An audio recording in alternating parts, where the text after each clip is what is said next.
厚生労働省の発表によると、国民年金保険料の納付率は 77.7%、つまり約5人に1人は国民年金保険料を支払っていません。この年金保険料を未納のまま放置すると、老後に年金を受け取れないだけでなく、もっと恐ろしいことが、年収1200万円フリーのプログラマーとして成功した A さん。A さん49歳が新卒で就職した会社は、いわゆるブラック企業。1年で身体を壊して退社した後は派遣社員として10年ほど働きましたが、2008年のリーマンショックの煽りを受けて翌年失業してしまいました。就職氷河期世代の A さんは、派遣だと切られてしまうのか手に職がないとやばいなと一年発起。ハローワークに職業訓練の支援が必要と認めてもらい、職業訓練校で6ヶ月間プログラミングを学びました。もともと凝り性の A さんは、さらに独学で技術を向上。49歳の今ではフリーランスのプログラマーとして大手数社と業務委託契約を結び、年収は1200万円ほどあります。フリーランスや個人事業主の年収は、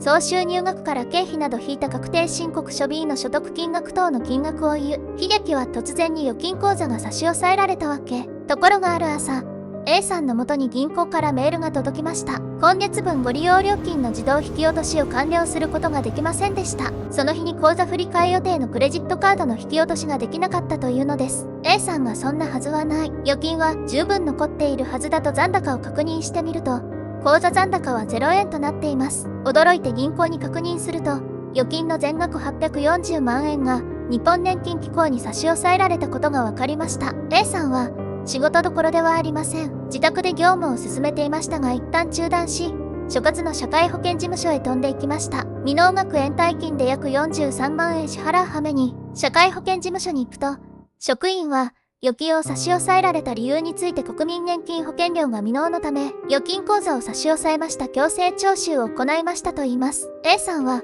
未納額と延滞金約43万円を何とかかき集め、その日のうちに社会保険事務所に納付、差し押さえ解除の手続きをしました。その数日後、無事に差し押さえは解除されたものの、冷や汗が出る経験をした A さん。年金を含め、今後のライフプランの相談をすべく、A さんの知人が相談したことのあるという筆者の FP 事務所を訪れました。国民年金保険料の納付は義務。A さんは、なぜ預金が差し押さえられたのか、社会保険事務所で理由は教えてもらったものの、もう一度整理したいと言います。そこで筆者は、年金未納が預金差し押さえにつながってしまう流れについて、説明を行いました。まず、日本に住んでいる20歳以上60歳未満の人は、国民年金への加入が義務付けられています。フリーランスや自営業者、学生、無職などの人は第1号被保険者として、国民年金保険料を毎月16,520円、令和5年度、納付対象月の翌月末日までに納付することになっています。なお、令和6年度の国民年金保険料は月額16,980円。A さんは、新卒で就職後派遣会社を失業するまでは、国民年金に上乗せした保障する厚生年金第2号被保険者に加入しており、その保険料は給与から天引きされていました。しかし失業以降フリーランスになってからは、第1号被保険者として国民年金保険料を払う義務があります。厚生年金に約11年間加入していたことから、65歳からは45万7800円月額3万8150円の老齢厚生年金が受給できるとネットで調べて知った A さん。そこで、年金も少しはもらえるんだし、今後は国民年金保険料を納付するより、株式や投資信託で運用した方がお金が貯まるだろうと考え、その後15年間保険料を払わなかったそうです。赤色の封筒が最終通告未納財産差し押さえまでの流れ。1、納付期限までに納付されない場合、納付勧奨を行う。日本年金機構は、国民年金保険料が期限までに納付されない場合、納付勧奨を行います。これは、保険料未納期間と金額を記載した、はがき国民年金未納保険料納付勧奨通知書催告状や電話で、未納分を納付するように催促することです。A さんは再三にわたってこの納付勧奨をされていたにもかかわらず、収入が増えてからも忙しくて面倒だからとほったらかしていたそうです。2.3 種類の特別催促状と督促状が送付される。日本年金機構は、控除後所得が300万円以上かつ7月以上保険料を滞納している未納者を強制徴収対象者と位置づけ、最終催告状の送付等の滞納処分を行うという施策を実施しています。厚生労働省日本年金機構の令和4年度業務実績の評価についてより、収入が上がり未納を続ける A さんも強制徴収対象者となったのでしょう。給付勧奨を無視していると、次に封書の色が青色、次に黄色、赤色最終催告状の順番で特別催促状が届きます。最終催告状に記載した指定期限までに未納の国民年金保険料を納付しないと、今度は督促状を送付されます。3、財産の差し押さえ。督促状に記載された期限までに未納の保険料を納付しないと、差し押さえ予告通知書が届き、その後、財産が差し押さえられます。差し押さえられる財産は銀行預貯金だけでなく、給与、自宅などの不動産、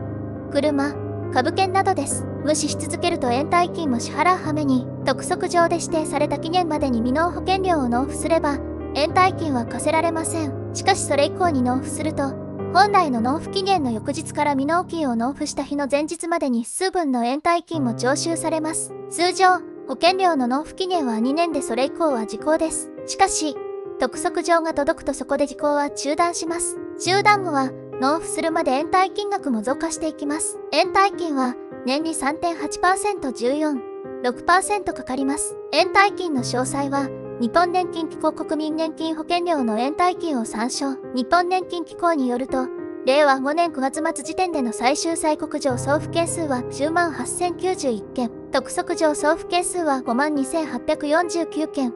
差し押さえ執行件数は1万3243件となっています。法人化しても、65歳以降の年金暮らしは望み薄。図表 A さんの年金保険料を納付した時の受給見込み月額、出所筆者が作成。続いて筆者は、A さんの年金受給見込み額を試算しました。今後も60歳か65歳までフリーランス個人事業主として働き続ける方法もありますが、収入が十分にある A さんは法人化し、厚生年金保険料を納付する選択肢もあり得ます。1、厚生年金加入期間があるので、老齢厚生年金を受給。2、年収は平均840万円月額約70万円とする。これ以上年収が増えても老齢厚生年金の受給額は増えない。3、60歳から65歳まで国民年金に任意加入した場合、65歳以上の単身無職世帯の収入は約13万4915円。税金や社会保険料を含めた支出は15万5549円です。試算の結果、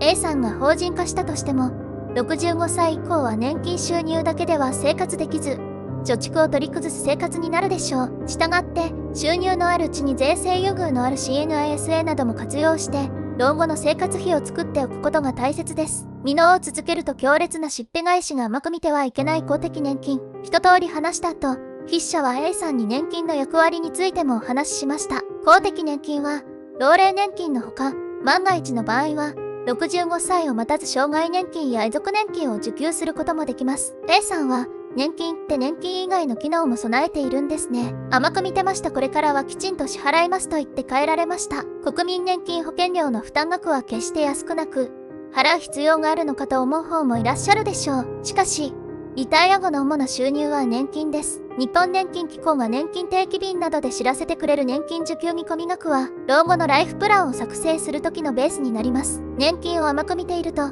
リタイア後にしっぺ返しを食らいかねません。ご視聴ありがとうございました。チャンネル登録は必須です。